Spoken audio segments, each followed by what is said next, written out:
Ежегодно городская администрация Ленска проводит мероприятия по благоустройству города, привлекая местных предпринимателей и жителей к сотрудничеству. Благодаря их слаженной работе Ленск с каждым годом становится все более уютным и привлекательным.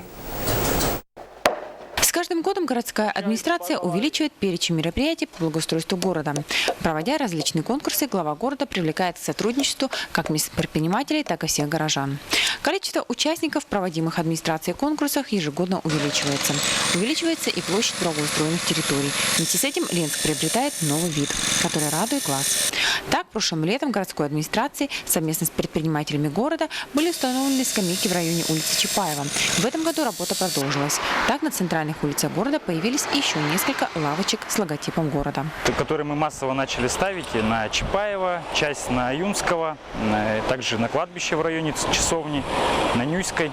Помимо установки лавочек благоустраиваются и придомовые территории, где предусмотрено строительство парковок, тротуаров и покрытие проезжей части.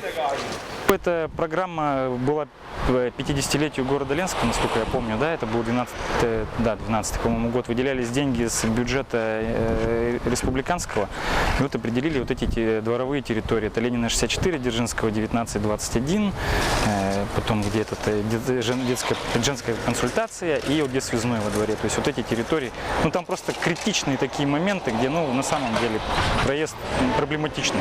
В рамках программы устанавливаются и мусорные баки, местами для которых определены многоквартирные жилые дома. Также мусорные баки установлены и в районе 2 существующих городских кладбищ. Все вышеперечисленные работы проводятся за счет средств городской администрации. Светлана Балеева, Денис Семенов, НВК Саха, Ленск.